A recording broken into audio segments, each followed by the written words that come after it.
everybody out there in Coolest Coastland. My name is Jason Prigge, and before we get to these lovely folks, I just want to thank our friends over at Mike Howe Builders. Mike has developed the Preserve at Lincoln Park. There are lots available. Thank you so much for your sponsorship today, Mike.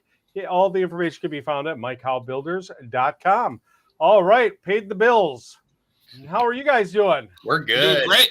All right, let's go around the horn and introduce ourselves so everybody knows who is talking. And I've never seen the, I'm not sure what you would call it, the surname Terrifying Tim.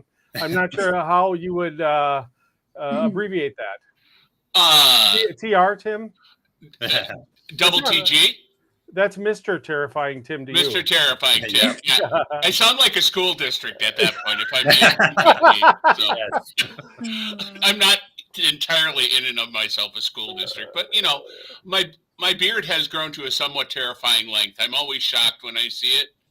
Yeah, but it will not be terrifying if you put on a red hat and suit. Well, then you will have children flocking to you soon. Well, as I work in programming for adults at the library, it's probably best to leave the children to the youth services department. You've given me impetus to trim my beard now. Mara will thank you immensely. I think you look very distinguished, Mr. Terrifying well, Tim. Thank you. I don't get that very often. So anyway, Tim, you are you want to introduce your cohorts, your partners in crime here today? Certainly. Joined here today by Matt Model, who is a public service assistant. Is that correct? Yep, that's correct. Yes. And he is also the person who has organized the program that we're talking about today. Mm-hmm. And then Lisa Pike, who is the materials management librarian. Yep.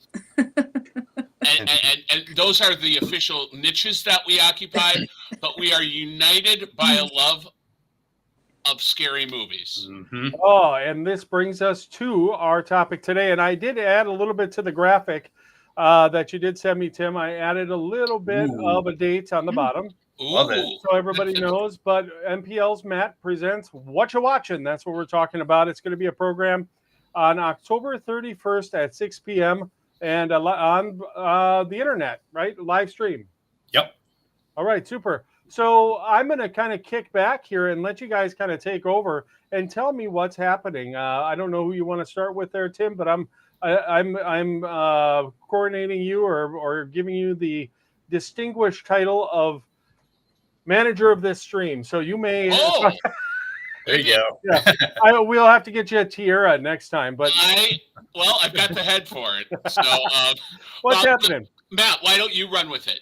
Sure. So we're all a huge fan of horror movies. It's spooky season. It's October, so I was like, why not do a program on Halloween talking about horror movies, having a good old discussion, talking about like different genres, some of the ones we love, some of the ones we hate, what other people think. So it's gonna be a good time just discussing good old fashioned horror movies.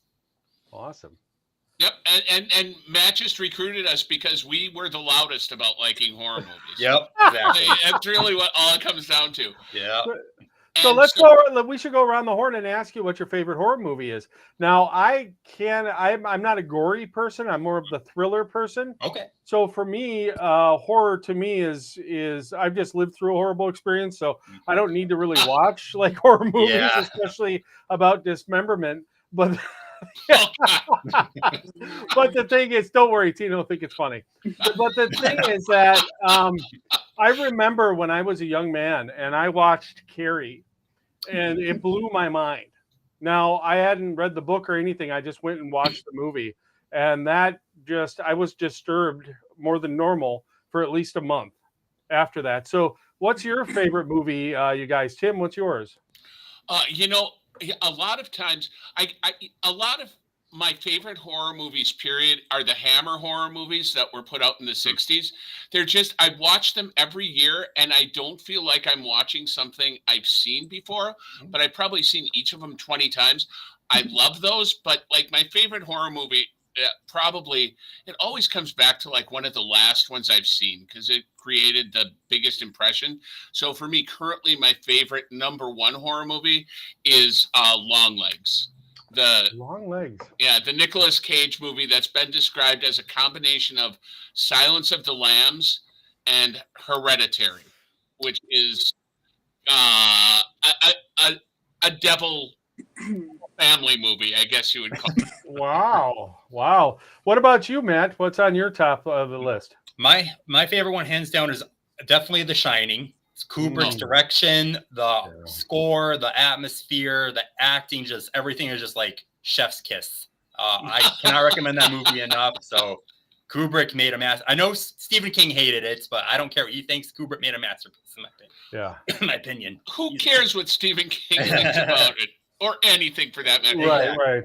And Matt, did you see the documentary made about the people who have all the conspiracy theories about The Shining? That's the one that's titled after the room number, right? Yeah, room 227. I have not seen that, but I hear it's pretty good. But no, I have not had a chance to watch that yet. It's wild the way people wholeheartedly invest in what they believe Kubrick coded into the movie. Exactly. Yeah, it's wild. I like that a lot. I mean, if he could fake the moon landing, I'm sure he could encode. Yeah. That comes up in the documentary. I'm just throwing that out there. He did a wonderful job. Yeah, I think he did a great job. Yeah, the special effects for that time were wonderful. Oh yeah. Anyway, Lisa, what about you? I tend to a lot of times go the more classic movie route. I'm big into like the Hammer horror, like Tim. One of my favorite movies is Night of the Living Dead. I'm a big Romero fan, George Romero.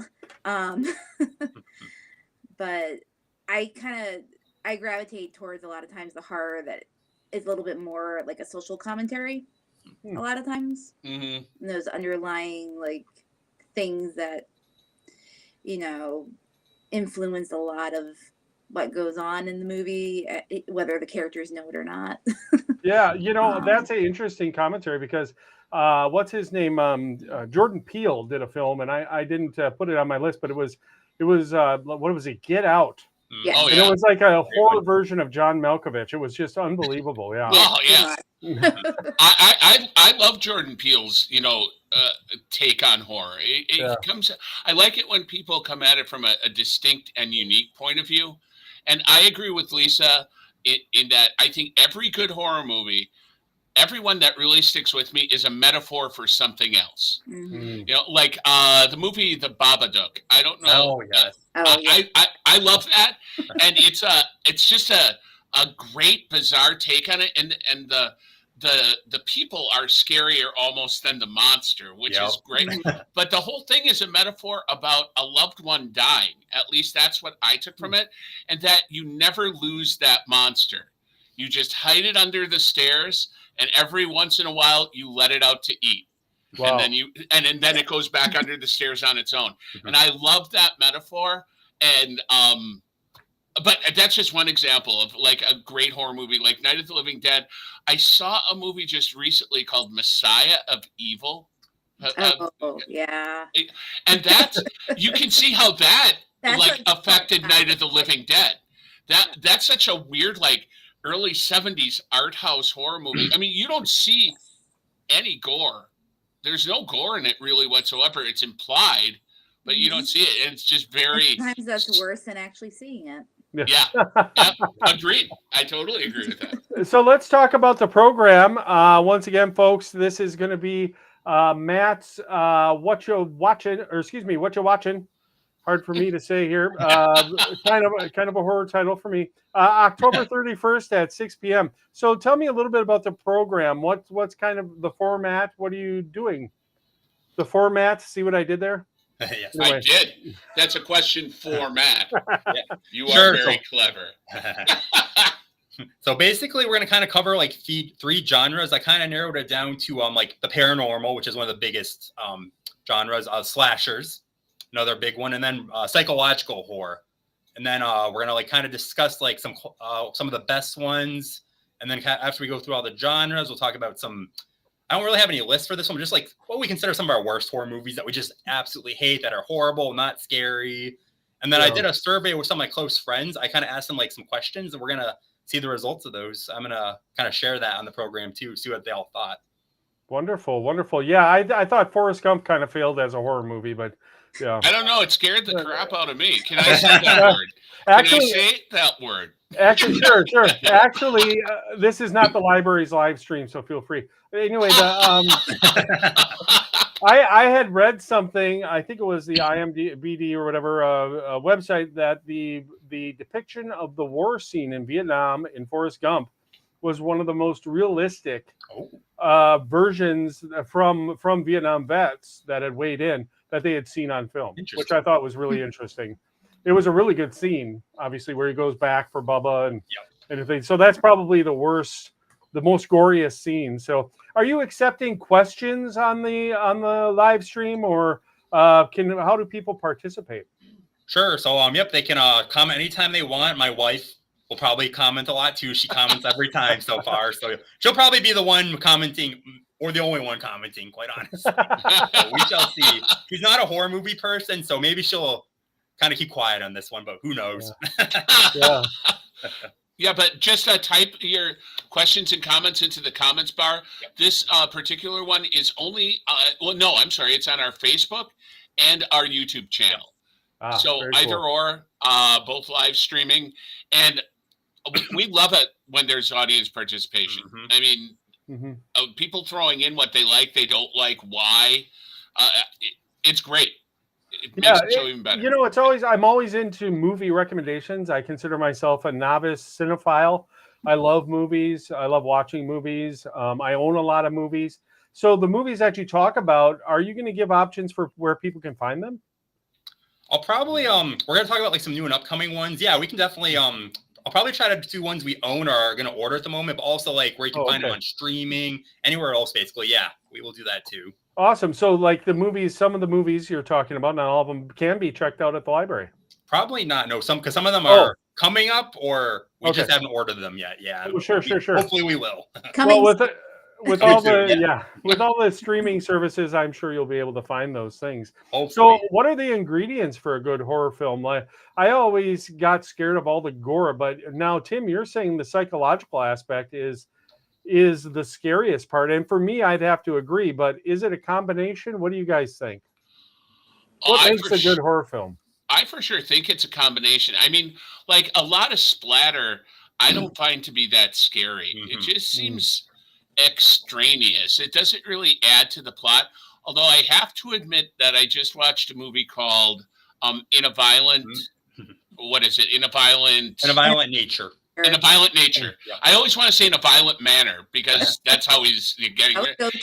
And it's a slasher movie from the troubled, reanimated soul's point of view. So it's from the actual killer's point of view. But what makes it interesting isn't the gore. Granted, there is gore, but he disposes of people in a manner of what they're doing at the moment. And there is there's one thing which he happens to someone doing yoga that is one of the most insane things that I've ever seen. And I almost applauded. I was at home alone, so I was very close. But no, I think it's gore is to me the least important element, and it's a combination of the psychological and the uniqueness of the story too. Yeah, what do you think, Lisa? I would have to agree with Tim for the most part. Like, not gonna lie, sometimes the gore is fun depending on the day that you've had. That's a good point. Yeah. It can be a little cathartic. But I would say a lot of times I'm looking for like something that has a unique quality to it that I haven't seen before. Sometimes I will see movies, just, something random that comes up streaming that I'm like, this looks interesting. And it ends up being a great little movie. Didn't necessarily have a lot of press, didn't necessarily have a lot of word of mouth per se, but it caught my attention. It entertained me. And who knows, may become a cult classic. You just never know. So I definitely say the element of suspense, playing on people's innate fears, the fears that everybody has deep down inside, whether you express them or deny them. But, toying with that, I think, is a lot of the fun of watching horror films, truthfully. Now, Matt, you said you really love The Shining.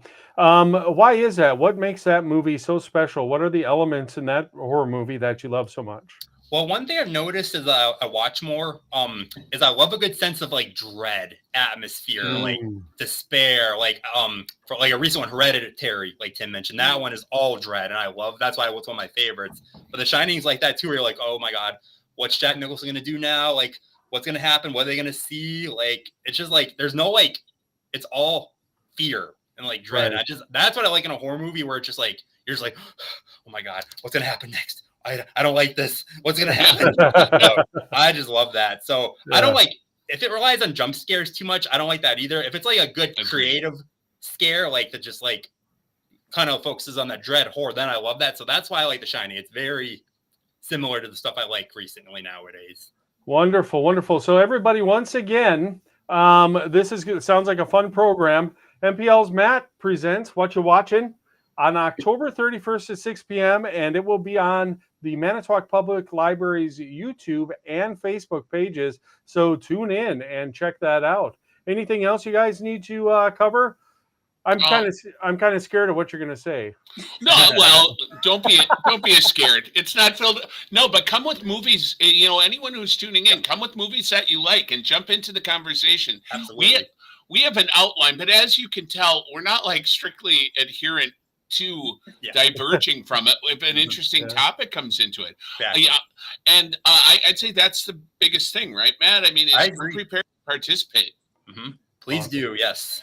And you can. Right. I was going to say wear a costume, but they're not going to see them. That's true. You know, they can. Please dress up. It is on Halloween night, though. I do like that it's on Halloween night. Dim the lights, put candles on. Yep. Grab a huge bowl of candy. Yes. Yep. And put a toaster by your bathtub and you'll be all set. Exactly. That's pretty scary to me. Well, yeah. I mean, I like baths and I like toast, but I can never have them together. No. I wish there was a safe way they could happen together. I mean, that's the ideal. When science reaches that point, we know we've arrived as a species. That's right. Well, thank you, everybody, for the fun conversation. And I would encourage everybody to get involved with your local library. And if you love horror movies, Whatcha Watching October 31st at 6 p.m. Thank you guys so much for your time. I appreciate it. Thank you for having us on, Jason.